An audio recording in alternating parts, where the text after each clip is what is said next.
Hello, darlings. You've all heard of Marilyn Monroe.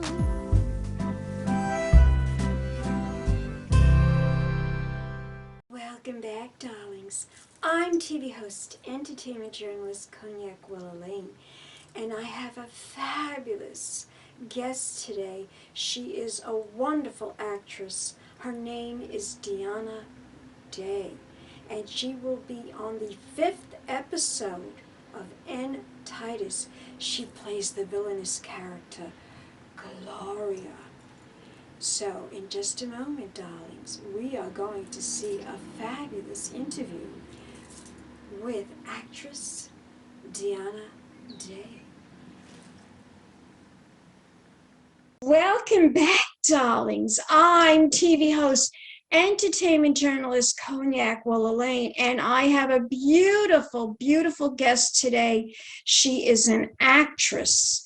And we're going to talk to her about her show business career, how she got started in show business, and her name is Deanna Day. I love your name, by the way. It is it's so show business. It makes me think of Doris Day. It makes me think of Deanna Dors. I'm actually named after Deanna Durbin, if you're familiar. I know Deanna. I know all the old movie stars. I know everybody back in the day. They were all fabulous stars. Yes. But is that your real name? Deanna Day is my real name. My mom did a Oh my God, what a beautiful name that is. You were destined to be in show business with that My full name in Cognac, my full name is Deanna Marlene Day. So my mom did a fabulous job. She wanted you to be a movie star. She actually wanted me to be a writer, which I do some writing too. So well, we are going to get into the questions now. Tell my audience, what inspired you to be an actress?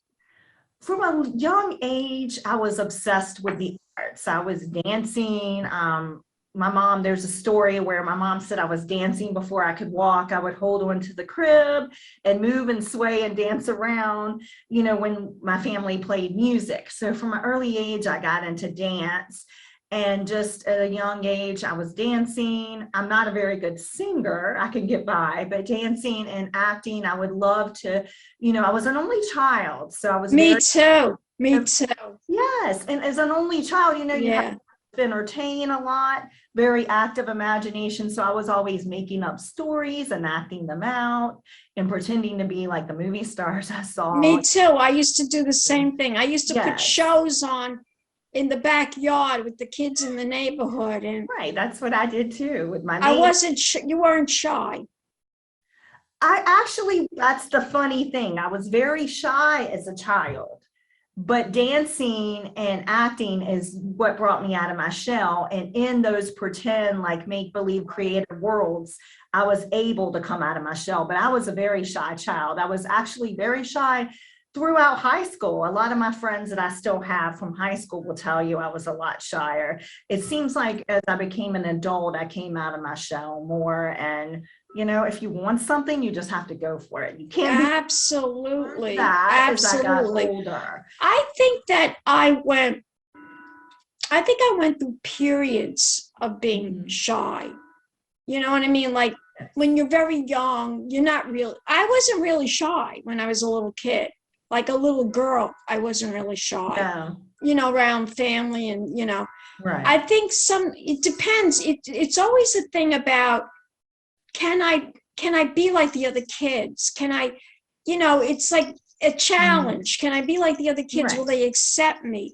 Will they like me? And sometimes it's when you get older, you actually become shy because you're in school, you're in high school, you're competing with the other girls. Am I pretty enough? Will the boys like me? Will the boys like me? Yeah, it's always about the boys, isn't it?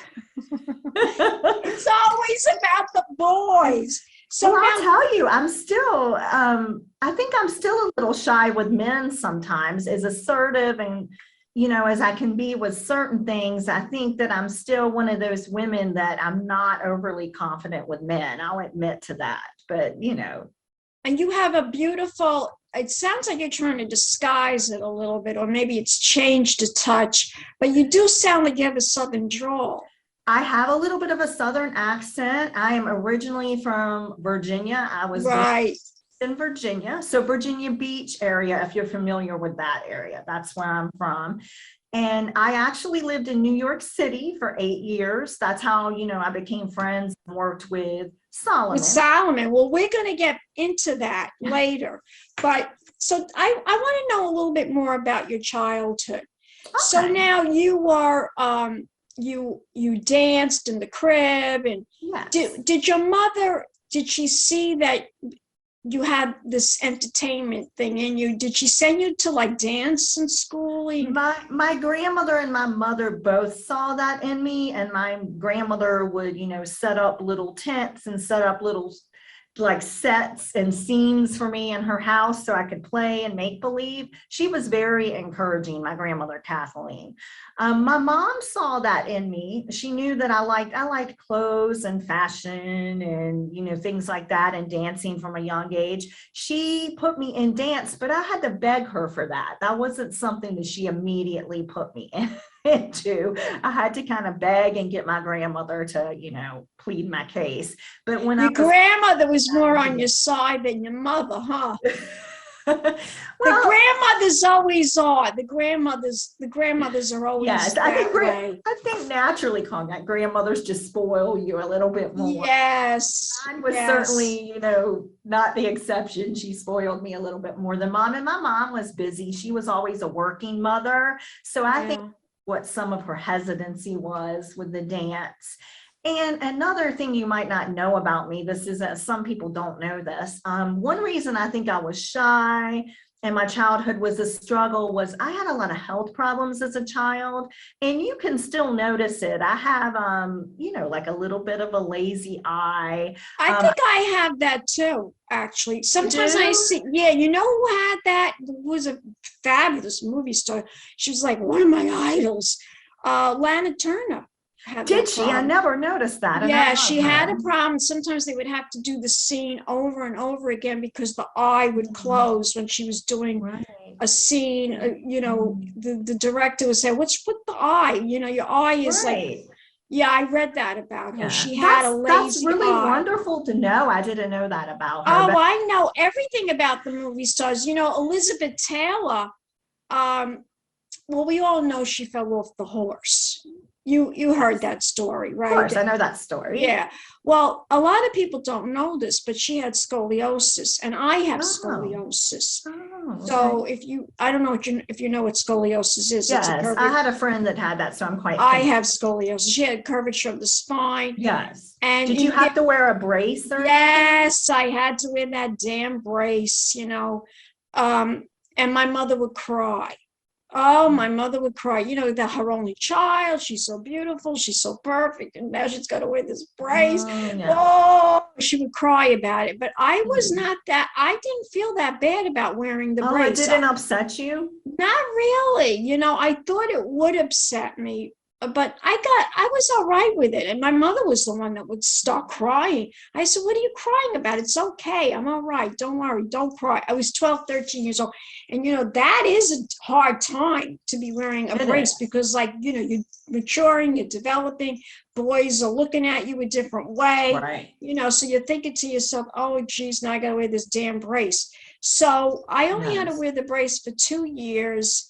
And I went to high school, and then once I was in high school, I didn't have to really wear it anymore. I wore it, the doctor made me wear it. I had to wear it 23 hours a day. 1 hour, you don't have to, as long as you shower, you don't have to wear it. Oh, yes. And when you're at the beach, you don't have to wear it at all. So I used to love to go to the beach because when you come, it was good exercise for the swimming. And then he said, lay flat like this on your stomach. And so I was okay. And actually there were times, I don't know if your friend told you this, but with scoliosis, you sometimes get really bad backaches. Even now that I'm an adult, I have back pain all the time. And I used to say, Mommy, I want to wear the brace. My mother said, "You want to wear the brace? Why?" I said, because my back hurts me and the brace makes my back feel better. Did your friend ever tell you that? Well, No. she said that when she didn't wear the brace like she was supposed to, because sometimes she'd skip it when her mom wasn't at home, Yeah. had a lot of back pain. Yeah, that's, so you put it Yes. on and you actually do feel better. Mhm. So enough about me. We gotta talk about you. So now so your mother made you take the ballet lessons? No, I begged to take ballet lessons. She Oh. was hesitant for me to take it, I think, because of my health problems. And I had visual issues. The lazy eye comes from, I was born with a tumor on my eye. So by the time I was 7, I had like 12 surgeries. I had a lot of surgeries. And you were talking about wearing a brace. I had to actually wear a patch. I had to wear an eye patch. I look like a pirate. But I had to wear an eye patch on my right eye because they were saying the right eye's the eye that I'm fully sighted in. So they thought that that would make my left eye stronger. So yeah, my niece had the same thing. My niece went through this. Yeah, so She I had the was 6 same or thing. 7, looking like a pirate wearing an eye patch. It did bother me. Like I cried when I had to wear the eye patch. Yeah. Because I thought it looked bad because I wasn't so obsessed with looks then. I was 6 years old, but I couldn't see. I am blind in my left eye. So you put an eye patch on my right eye and I'm stumbling around, hitting the coffee table, tripping. So it traumatized me. So that's why I didn't like it. And my mom pretty much just after a while, told the doctor, it doesn't seem to be helping. And we pretty much nixed that. So I feel like it was like they were forcing you to use that eye, but it just didn't seem to work. So now let me ask you something. When did you decide that you wanted to be an actress? What was it a certain time or age or anything? I always loved make-believe. I feel like it really solidified when I was around 10 or 11 years old. I loved television from an early age. I watched old movies on TV. My grandmother, I would hang out with her after school, and a lot of times she would watch soap operas, which are a little bit melodramatic, but I loved soap operas growing up. Me too. Actually, how I discovered my very favorite actress.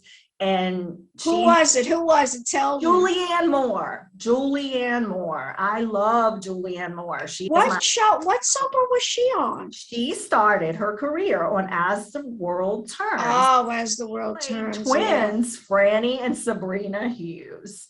So when I watched her, and I mean, there were a lot of other great actresses on there as well, but she was the one that really stood out to me. And then I was like around 10 or 11 at that time when she was on there. And I just thought, wow, you could really do this as a career. So that's when it really clicked in my mind. I think that soap operas, well, now it's sad because the soap operas are not as popular as they used to be. Well, there really aren't that many. It's a dying art. It is. They're like really struggling to hang on. But I love the soap operas too. I grew up with them. I mean, what happened with me was I got hooked on Dark Shadows. Okay. Because I like horror. And I saw you were in a horror movie, but we're going to talk about that too. We can talk about that. Yeah. So anyway, I got hooked on Dark Shadows, but my mother used to watch The Edge of Night. That's like one of the oldest. That's one of the first ones, right? I know, The Edge of Night. And it was on Channel 7, The Edge of Night. And that was on, and they kept it on. And then they had Dark Shadows. And I used to watch Dark Shadows, and I loved Dark Shadows. So, but then I started watching Channel 7, and that's how I started watching The Edge of Night, and One Like Children, and One Life to Live, and I got hooked on All My Children. Oh my God, Susan Lucci was like, she's the one. Susan Lucci, and who I've also interviewed her. I don't know if you've ever saw that you had interviewed her. Yes, I did interview Susan Lucci. I've interviewed her many times. And then I also interviewed, what's her name? Robin. What's her last name? I can't think of her last name, but she was on One Life to Live. She played Dorian. But I always liked, did you ever watch One Life to Live? I did. I think One Life to Live was actually a better produced better made soap opera than All My Children. That's my I watched honest One opinion. Life to Live as a teenager, and that was one of my favorite ones. And that is where Robin Strasser, that's her name. Robin Strasser. Okay, I Right. did like One Life to Live. That's where one of my favorite actors, Nathan Fillion, got his start. Nathan Fillion, who now stars, in The Rookie, and he's done a lot of like Yes. asshole television, but that's where he got his start. So there are a lot of really great actors that started in soap operas. I'm sorry, it's kind of a dying art. It really is. And you know what? I hate to say this. I shouldn't really say this, but you don't really have to be that great of an actor to be on a soap opera. I hate to say that, but it really is true. But they say, as long as you can deliver your line and look good, well, I think they hire you based on certain things, like your acting ability, the way you look, stuff like that. That's what they really are looking for. I do know one thing that's challenging, though, about soap operas. I've known people that have had small roles on soap operas that they do have to be talented with. They can change your lines at the last minute. So and you have to memorize it, yeah. Yes, so you have to be very good with memorizing. So that's a talent upon itself. You might yes, absolutely. I totally and they say, hey, here's 10 new pages. We changed your lines. So being able to memorize those lines on the spot, that's quite a talent. Maybe a little bit different than acting, but it is a talent, within itself. So now, after you realized that you wanted to, after you watched these soap operas and these old movies, tell my audience, you started to go to acting school. When did you decide, okay, this is what I want, and I'm going to start going to school to learn my craft? Well, I was very active in high school drama. So I felt like in high school was when I solidified in my head, this is what I want to do for a living.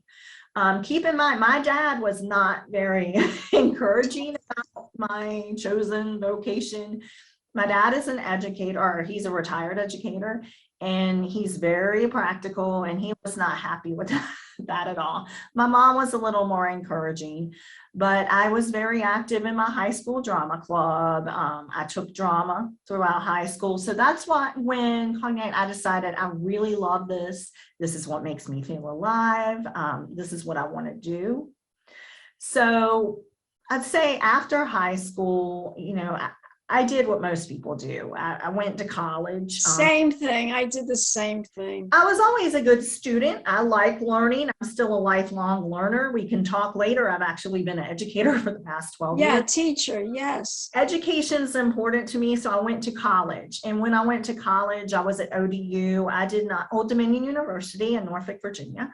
I did not major in theater, but it was my minor. So I took, a lot of theater classes, playwriting, drama classes, things like that. English was my major, actually writing. So I wrote a lot of short stories. What sign are you? I am a Taurus. You're a Taurus. Interesting. I am. I'm a Gemini, and Okay. I have the same like you. My favorite subject was English and history, the anthropology, the study of mankind and his environment.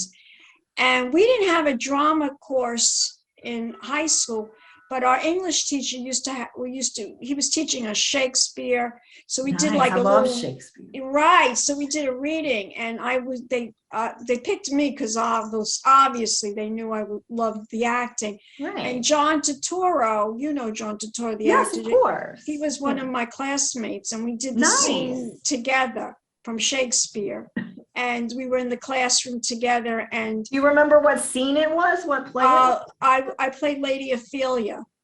Oh, and okay. he kept goofing his lines. He was writing it on his palm. I was telling a story about this in the other interview to an actor from last week, but he wrote his lines on the palm of his hand. He couldn't remember all his lines. I memorized all my lines. I'm good at that. I'm good at memorizing. So I even memorized his lines. So he made a mistake. He was reading my lines, and I realized what he was doing, but I never said anything. And I just kept going. And I said my lines, and he said my lines. And then he said his own. And then we started going back to doing what we were supposed to do. So, and in show business and acting, as you know, because you went to acting school, they say, never say you're sorry. Just keep going. Just keep if you going. mess up, Yeah, if you mess up, and especially if you do theater, like I did some theater, if you mess up in theater, there's no retakes. You just got to keep on You moving on. just keep going. And that's what I did. I just kept going. Right. And nobody knew. And the English teacher, supposedly, he didn't know either. He says, "Oh, you were great. You were fabulous." I said, "We made mistakes. You didn't see it?" He goes, "Oh, sorry. You were so good. Who cares?" That's So, awesome. and then, of course, like you, my parents, I came from an old-fashioned Italian family. And, I always wanted to be an actress since I was 3 years old. My father took me to the movies, and that was it. I wanted to be a movie star. So they just told me, no, you have to, that's only Bhutanese do that. You have to get a real job, be a secretary. Like, secretaries are not Bhutanese, half of them, please. They sit on the boss's Probably Cognac, don't you think anyone can be a Bhutana if they choose to be? I mean, yeah, exactly. So it's not exclusive to one I heard field. stories about offices that people, with the boss, and they would get promotions because they slept with the boss. So, I mean, please, it was so silly. But anyway, I did what they wanted. And much later in life, I turned to the show business and the acting. And now this is what I'm doing. Now you're doing it. I love doing it. I love interviewing fabulous people like you. Now, tell my audience, you did go to a very prestigious acting school, Stella Adler. I went to Stella Adler, and I went to in New York City, right? In New York City. New York City. I went to Stella Adler, and Stella Adler was a fantastic place. I had a couple different teachers there, but the teacher that stood out to me that really inspired me and helped me grow a lot was Patrick Quagliano. And I believe he still teaches there occasionally. That was a long time. I've studied there quite a long time ago. I've been out of New York City for, a little bit over a decade, but I really grew a lot there. There were a lot of really wonderful students there. The faculty was great. So it was a good place to grow. I wasn't in the full-time program. I went part-time. So I did a lot of evening classes after I worked, and I was very inspired. I feel like I really came into my own there. Another thing that helped me in New York, I started getting a lot into improv. And improv helped me a lot because I am a very intellectual person. I'm creative, but I get into my own head a lot. And you'll know, because you're a performer, if you're performing, acting, dancing, whatever, it's not great to be so in your head. You have to let certain things go. You cannot overthink things. And I can be a little bit of an overthinker, I do confess. Yeah, the directors don't like that. No, they don't. They do not. They don't like that. I would do that too. I would the funny thing is the acting teacher would say, when you're acting, you cannot just act. You just can't deliver the line. You have to make it look real. Real people don't stand there and just deliver a line. Right. They take out their compact, they put their lipstick on, they pick up a drink. You have to show people that you're doing what I did this in a scene in a play, and the director said, "What are you doing? What are you doing?" I said, "Well, my acting teacher told me that you should, make it look more realistic." Really? "No, don't do that. Just deliver the line." So, I was like, what? I was being like, like you said, overthinking it, I think maybe. Right. Getting in your head too much. And my overthinking actually would be, I would be second guessing myself. That would, second guessing choices and instincts. And that, I think, kind of stunted my creativity a little bit. So I felt like when I did get into improv, you have to let go. You have to totally be in the moment.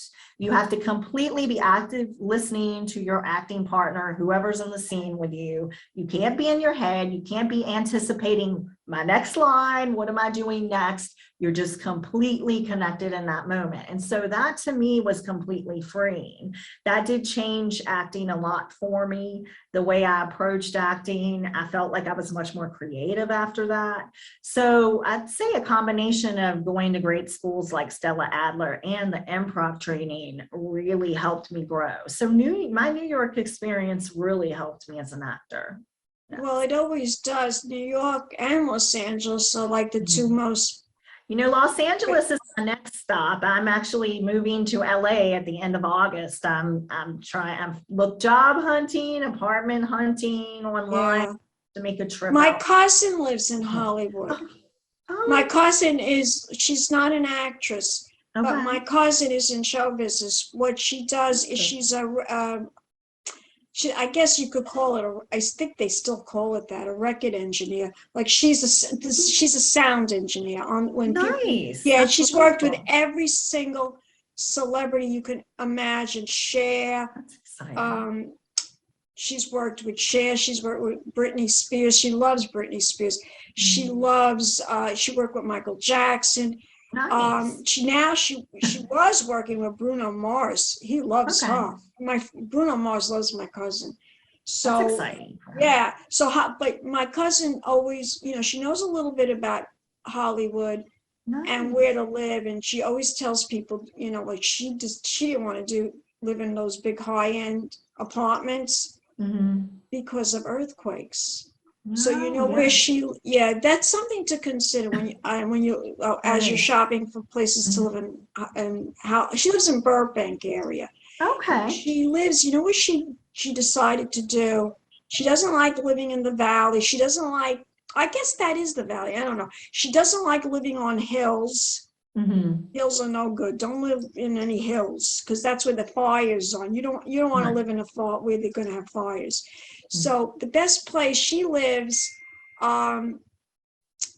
like a lot of these people have homes and they have guest houses in the back. That's what she lives in. They're like, she does. Yes, it's like a ground floor. Maybe they have maybe it was like one time a pool house or whatever, or it was a garage and they made it into an apartment. That's where you live. You don't live in these high-end things because you want to get out. If there's an earthquake, God forbid, just consider that. I'm just telling you. I think the guest house situation, that kind of situation seems a little bit more difficult to find, though. You'd have to almost have. I'll ask her. We'll keep in touch, and I'll ask her. I can ask her some questions. She'd probably be a good person to give me some information. Now, so when you were in New York and you went to Stella Adler, how did you survive? I mean, were you getting acting? Well, I was doing some acting gigs. That obviously was the goal, but I don't have a trust fund or a sugar daddy. I never have. I've always been single, so it's always been my income solely. So I still have day jobs. I envy my friends that, their parents and their spouses help them because I don't have that. Yeah. Working. I actually had a couple of very interesting jobs when I was in New York. I did publicity for a while. I worked at Random House Publishing. I liked it. I enjoyed it because I'm good with writing. So writing press releases and pitch letters and things like that was good for my skills. But I did, really miss not being able to go on auditions day to day. So that's always been my struggle as an actor, balancing the day job and, just being able, you have to be able to pound the pavement and go to auditions. It's so hard. It's so hard. Difficult. It really, really is.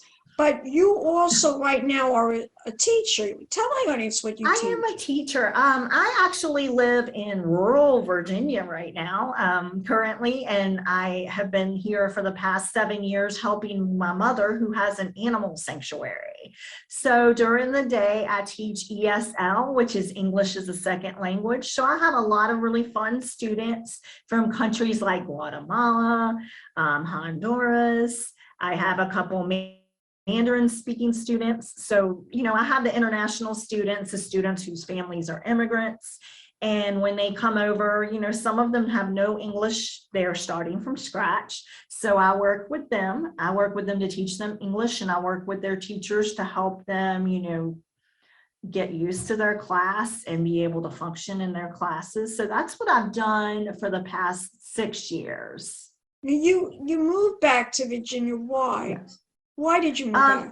I moved back because after I spent 8 years in New York City and it was fabulous. I loved it. But as we just discussed, I moved to New York City to act. I was doing more and more day jobs and doing more of the 9 to 5 to pay the bills. So I was doing less and less, started to do less and less acting. And, you know, some family things came up and I moved home to be closer to family. I never walked away from acting. Some of my friends said, oh, you're walking away from acting. I didn't consciously walk away from acting because it's always been my passion and still is. But, you know, I had to survive, and it got to a point where it's hard. It's a very, very difficult. Right now. I think you made the right decision by living where you live, because I'm going to be honest with you. New York City is not a safe place. It really isn't. And I speak to my cousin in LA, and I think they claim Los Angeles is not safe either. But I think where she lives is actually safer than where I live in New York City. I don't even go into New York City anymore. Really? My husband will not let me go into New York City. I used to cover New York Fashion Week. You know what the problem is? You know what the biggest problem where I live? If you live in Manhattan, you could get an Uber, you could get a taxi. But when you I lived in Queens. The 8 years I lived there, I lived in Astoria. I lived in Queens, and I used the subway. That's what the problem is. The subways, it's horrible. There's all kinds of crazy people and homeless people, and it's just really dangerous. It's really, really dangerous. This is why I don't go into New York City anymore. Everything I do now is in Long Island or the Hamptons. And I do Zoom now, before I didn't do the Zoom. I used to go into Manhattan. I used to cover all kinds of award ceremonies and charity galas where there were celebrities. But now I do everything on Long Island because, or I do the Zoom because it's just too dangerous. I didn't even go into Fashion Week. I'm actually interviewing a lot. You didn't go? That's surprising. You didn't go at all? I didn't go at all. And I covered Fashion Week, and I used to be invited to so many shows, but I didn't go because for me to go into New York City, I would have to take the railroad, and that's not safe either. The Long Island Railroad isn't safe. It used to be super safe. It's not. No, it's not safe. You get crazy people jumping on the train. So in fact, one time I took the Long Island Railroad. My husband and I were on the Long Island Railroad, and we came home on the railroad, and some crazy lady got on the train, and she kept hiding from the conductor, and then she got off where we got off. The last stop, she had to get off because Long Beach is the last stop. So she got off, and she was hiding, and then my husband went to go get the car, and I should have walked with my husband. And when he came to pick me up, because it was a cold day, so he went and got the car, and I was by the bank. She was hiding, and then she tried to get in our car. Oh, she tried to jump in your car? Yes. That's pretty terrifying. I was like, what is going on? So this is why I don't go into Manhattan. Honestly, I don't. Even Solomon will tell you he don't take subways either, and he lives in Manhattan. Yes, he lives in Manhattan. Everything is the Uber and the cab. But if you move to Los Angeles, you'll have a car. So you don't have to worry about that. Yeah, from my understanding, you have to have a car in LA. And I do know people that use the metro system in LA, and I don't think it's totally unsafe. I'll probably use that some of the time for certain.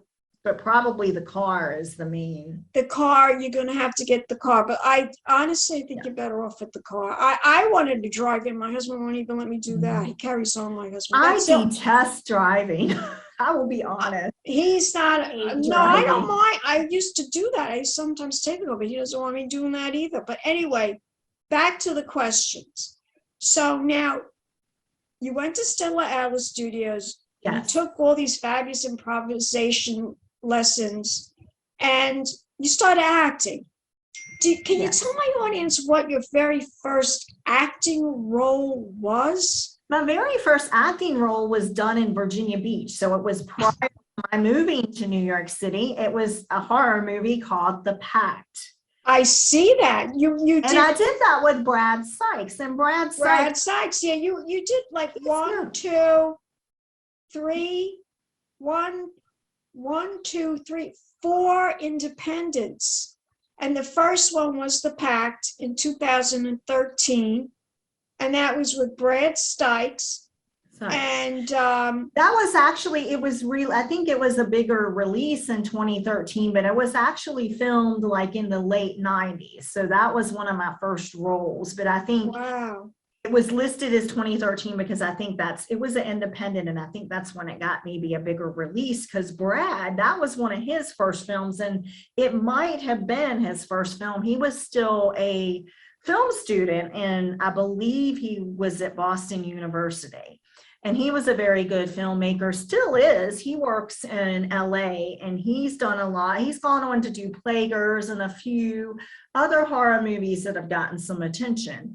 But I worked with Brad, and he had a really good cast, and it was indie. It was like very bare bones. Was it a short or was it a feature? It was, I guess you would consider it a short because it was a little bit over an hour. I don't think it was officially classified as a short. It was a bit over an hour, but it was a shorter film. It wasn't incredibly long, but I guess it would be considered a full feature.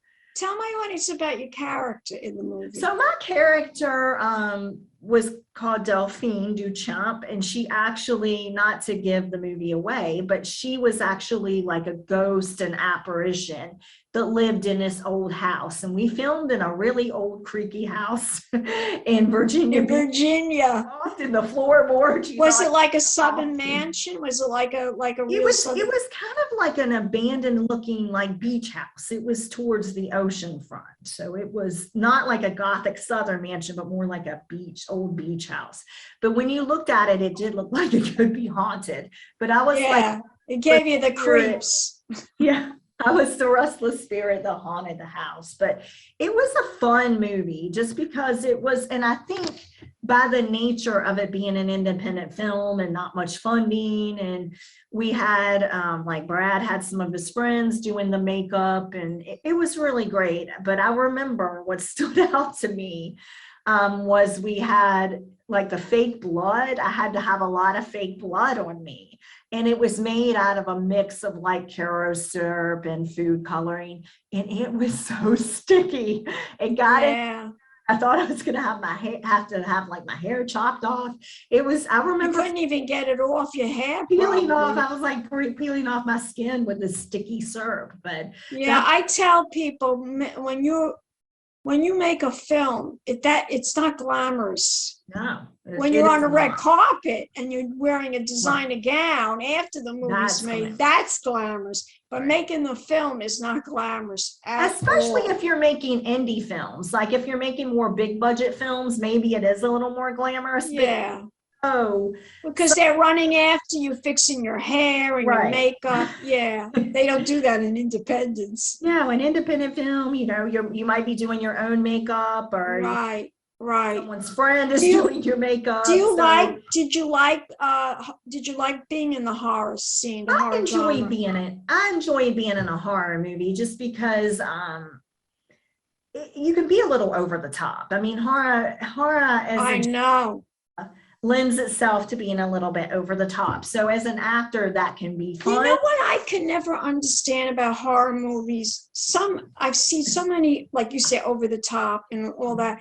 I've seen so many horror films, and the acting sometimes could be so incredible, but nobody even really gets awards. They don't seem to be recognized like at the Academy Awards. Do you understand what I'm saying? Yes. Why is that? I think because to me, a lot of horror films are over the top, and because they're bigger than life and they're over the top, I think sometimes people don't necessarily relate that to good acting. And I think that's why even if there's a more subtle, nuanced performance in a horror film, people aren't recognized. I, as a whole, enjoyed watching horror as a child, and I still. Me too. And I love horror movies. I love vampire movies. I mean, I'm obsessed with I love vampire movies too. Do you like werewolf movies? Not as much. You like the vampires. Vampires, because they're sexy. Vampires are sexy. They're romantic. They're mysterious. So to me, that's what I gravitated towards as a child. As a whole, I'm not a huge horror film fan. I don't like the ones that they make today. I don't like the modern ones as Yeah, much. I like the old-fashioned ones. Yes, like the I used to old. love to watch Christopher Lee, Yes. his movies. Oh my God, the women were so the gorgeous. classic. Yeah, they the were classic sexy. They had horror those films. cleavages with the negligee. And then Yeah. the vampire comes to the room. Christopher Lee comes to the room and bites their neck. Yeah, they're very sexy. They are very Yes. sexy. So So I do now, like films like that, but Yes. the new horror So- movies I don't watch as much. Yes. so now this movie that you were in, the Pact, that you played an apparition. By the way, do you believe in that? Do you believe in do you believe in spirits? Do you believe in I life believe after? in spirits and ghosts. Me too. Me too. I do. I believe know in some it. of my friends think I'm crazy when I say that. No, Thinks I'm insane, but no, I No, believe and in I- it. yes, I do I've heard believe in it. stories. Yes. I've heard my own dog. One time she was barking at something. I said, "What are you barking at?" I think it was like my father or something was in the room because my father passed. Oh, something just happened on my side. The TV Really? made a little something spark when I said Ooh. my father. When you said your father. I think my father was in the room with us, and and the dog saw him, and she started barking. And I said, "What is going on? What are you barking at? There's nobody there."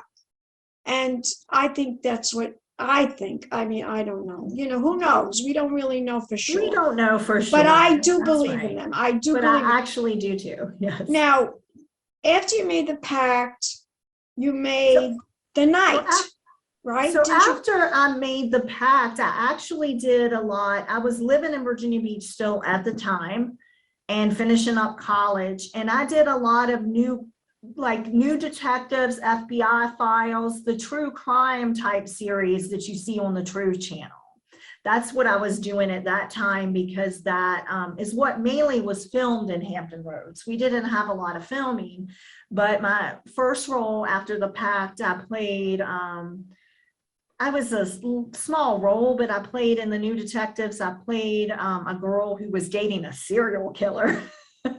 So that was fun. So I did a lot of that type of work, the true crime. I have a lovely agent by the name of Sylvia Hudson. She helped me get work like that.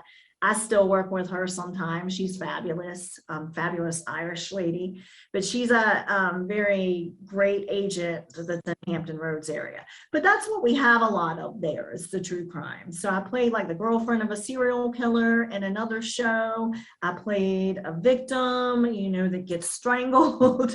So that's what I was working on at the time, different things like that. Now And- you went on to act in like 3 more independents. Yes, and those The were Night. done. Wait, let me just say this: The Night, Doorman, David's that was- Apartment. Those are Yes. considered like the biggest things that I don't know. Are they? Do you consider them to be the most influential things that you've done in the acting world? I probably would say maybe the Pact, just because Brad is the one that's the Yeah. most known director of everyone that I've worked with, and because it was my first role. I think David's Apartment was important because I made a lot of connections from that, like Solomon, and you know him, he's a great guy. Yeah, Solomon was in David's Apartment. Yes, actually Solomon, that was his film. He starred in it, he wrote it. That was pretty much his baby, his conception. He was behind, producing. I don't think he directed it because Paul Lee was the director in that, but he, that was his pet project. So I felt like doing that was imperative to my career because I made a couple connections. Solomon, he's been a great support. Oh, Solomon is so He's wonderful. fabulous. The guy He's is a great guy. He is truly like, like even a historian. He knows so much about He does know. actors and Mhm. show business and movies. And I mean, Yes. he's come to the International Emmy Awards and he's told me, you got to interview this guy, you got to interview that guy.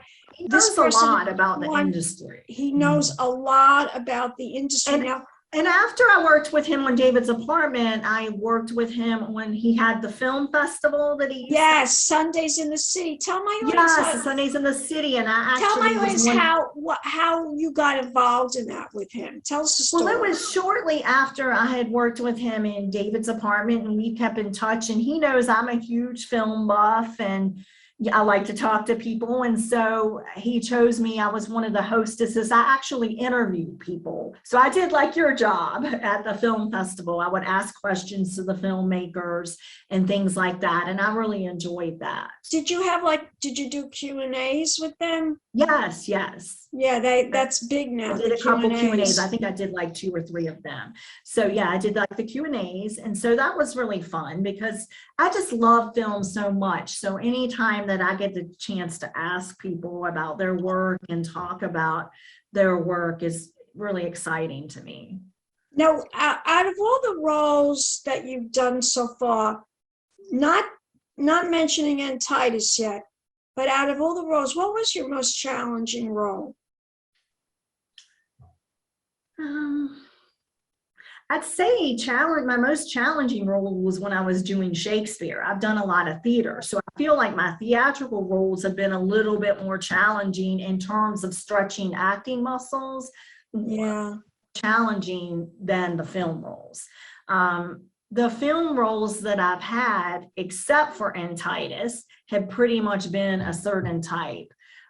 Even the Delphine Duchamp role, which was a little bit different for me, which I guess was the villain of the horror movie, but she wasn't really, yeah. kind of was tortured soul. So I related to her that she had, she was stuck and was very emotional. So I relate to her. I feel like my film roles haven't been huge stretches for me. In TITUS, though, was different because I don't know if you're in TITUS yet, but in TITUS is really, to me, in my opinion, my first villainous role. Yes, and I'm going to ask you about that in a minute. But first, I want to say one thing about, and we're going to talk about this. I'm going to talk about your villainous character, but I want to just ask you, I just want to tell my audience a little bit about this. Now, you are currently working on in TITUS. You play the role of the demoness villainess, I should say villainous. Gloria Francis. Gloria is her name in TITUS, and Gloria is in a couple of episodes this season, and your first appearance will be on episode 5, and you murder someone. We aren't going to tell them the whole story, but you murder someone important in episode 5, which leads Robert, that's Solomon's character, Robert, and Charles to investigate the murder and try to figure out what Gloria is after and to stop her from getting to her next target. So, is it fun? What's it like to play a villain? Oh, I loved it. It was so thrilling to me.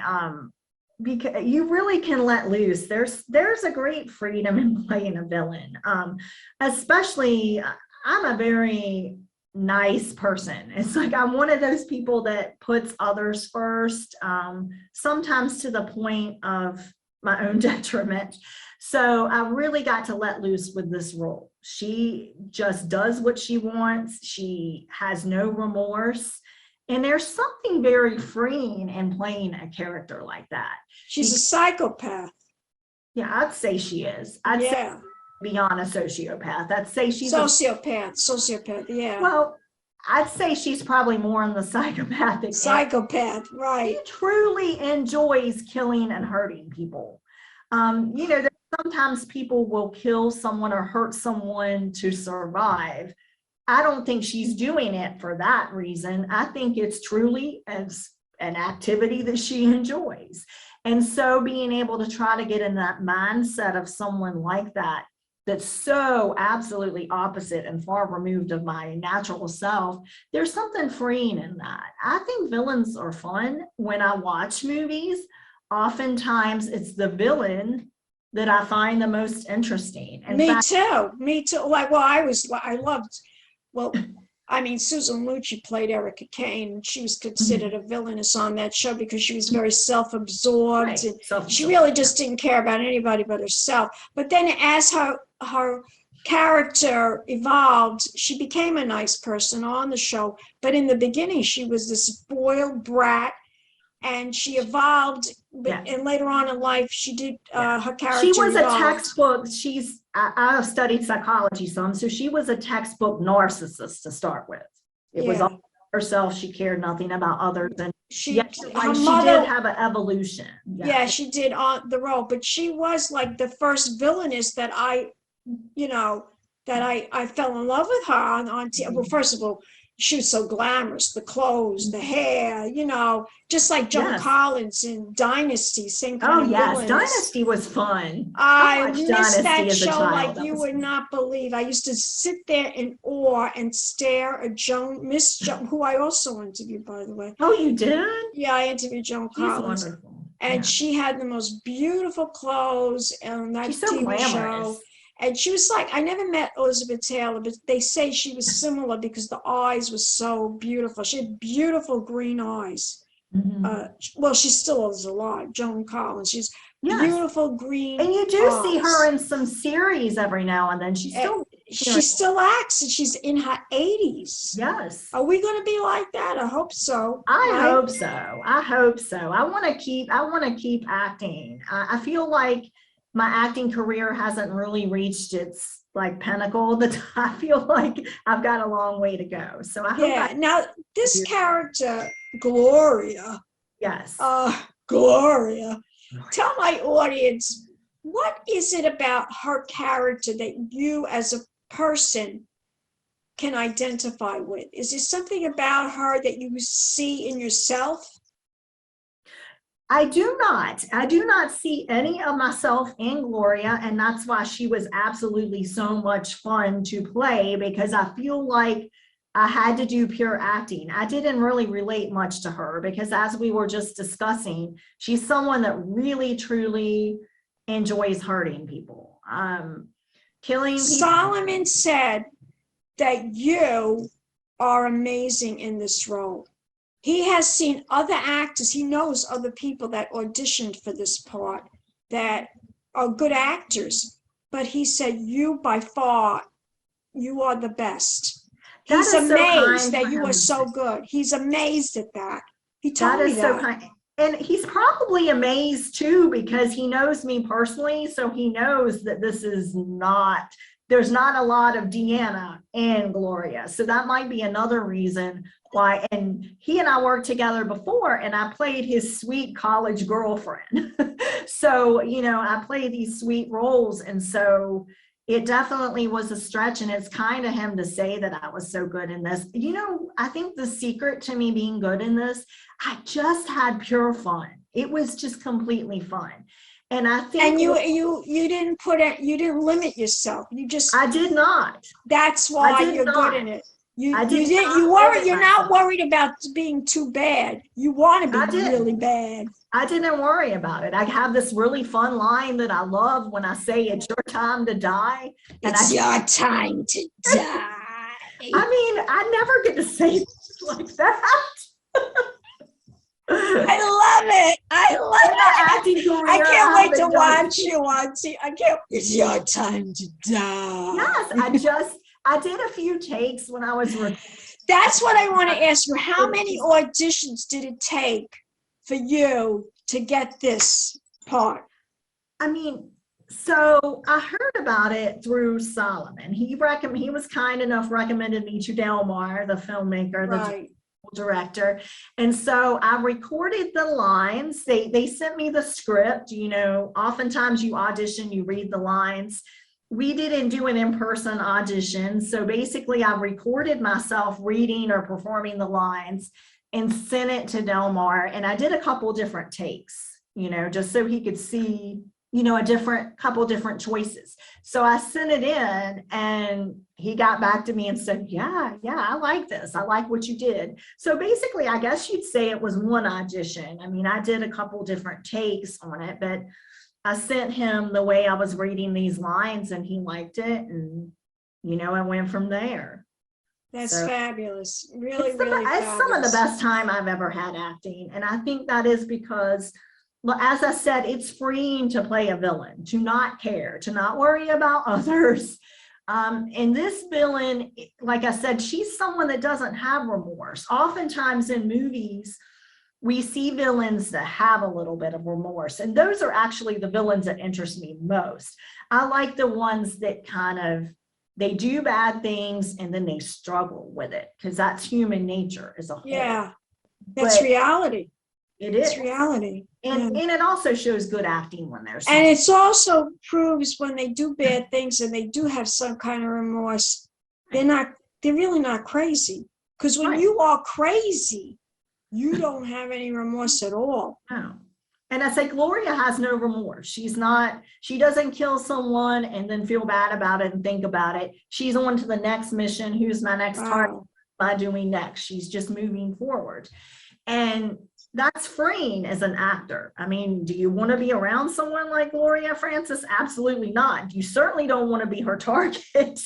But from an pure acting standpoint, I mean, it's so really thrilling to play. I really want to play more villains, Cognac. That's what I want to do. I think you should. Now, what does she look like?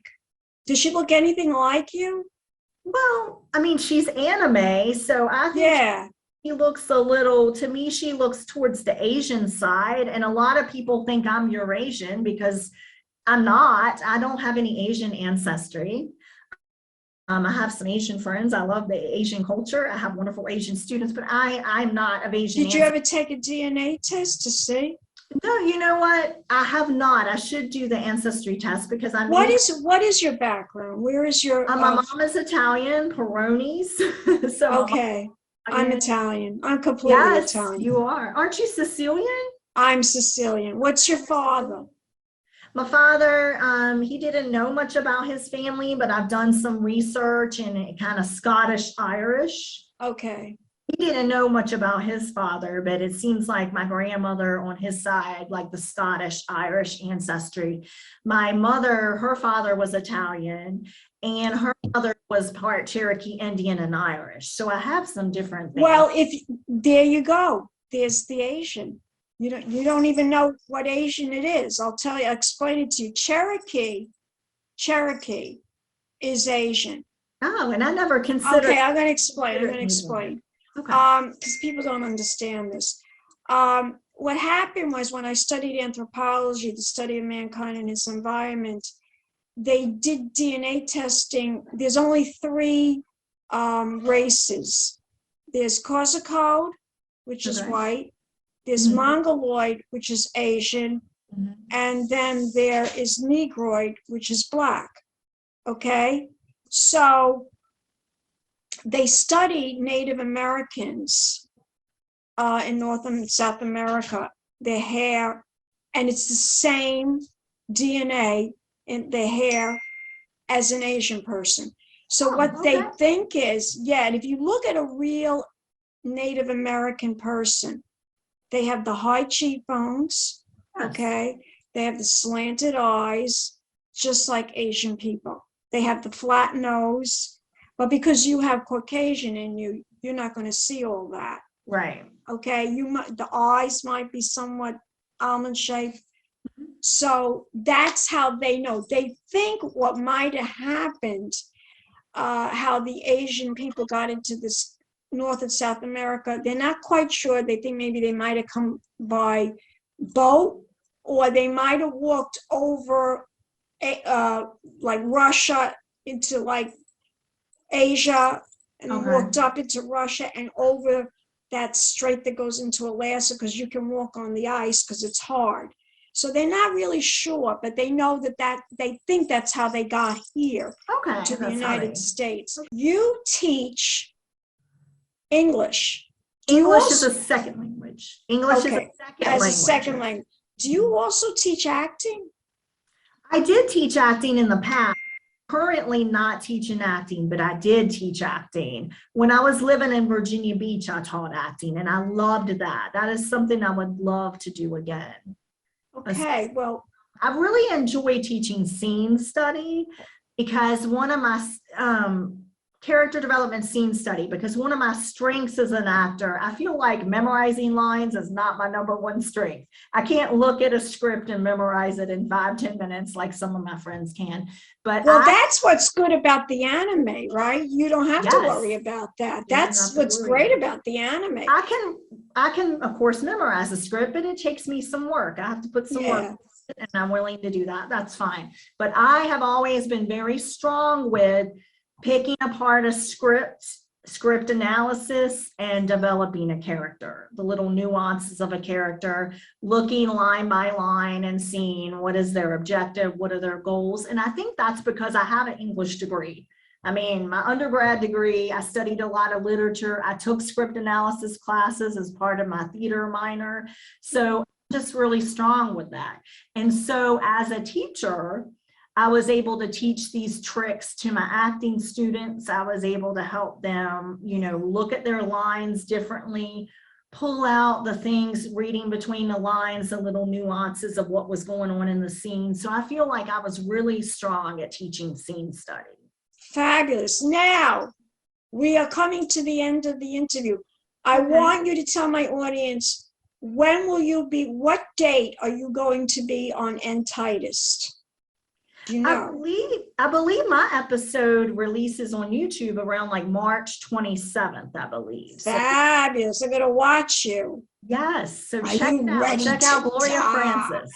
Are you ready to time to die? Yes. I love it. I love it. So fun. Now, Deanna, beautiful Deanna, let me ask you, where can we learn more information about you? Do you have a website? Do you have a Facebook? I have an IMDb page. I have a Facebook. I also have an Instagram. My Instagram is MS, so Ms. Deanna M. Day, and that's MSDEANNAMDAY. So you can find me. You are a delight to talk to. Thank you so much. I had so much fun speaking to you. And you are talented, and I cannot wait to see you on TITUS March 27th. And we're going to visit you on Facebook. I'm going to put the link up. All right. And I want to say, don't go away yet. We're going to close this interview. I wish I was there to give you a big pink champagne kiss, but I will blow it to you. Champagne kisses, darlings. Same to you. And don't forget to subscribe. My channel is all about Zoom celebrity interviews and fashion hauls.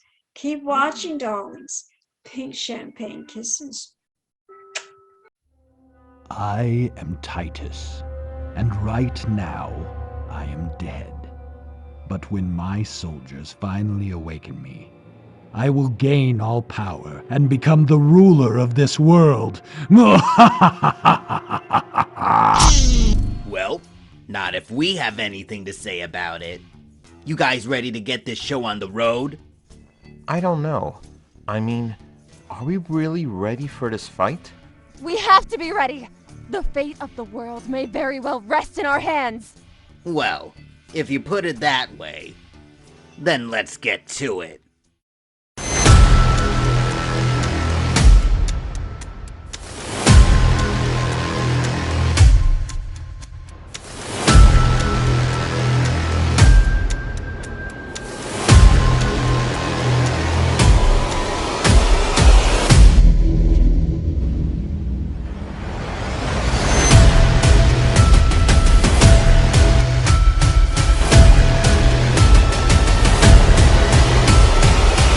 I will win this battle, Carlavon. You may win a battle, Titus, but you will definitely lose the war. Well, I hope you enjoyed my interview with actress Deanna Day. I certainly did. And please subscribe to my YouTube channel if you haven't already. My YouTube channel is all about Zoom celebrity interviews, fashion hauls, lifestyle and beauty products from Amazon, Fashion Nova, Shein, and of course Rainbow. I love Rainbow too. And always hit the notification bell to let you know when I will be uploading a new YouTube YouTube video. I usually post a video every Sunday or Monday, although sometimes my schedule alters that a little bit, but I try to keep to Sunday and Monday. And I love you all. And pink champagne kisses.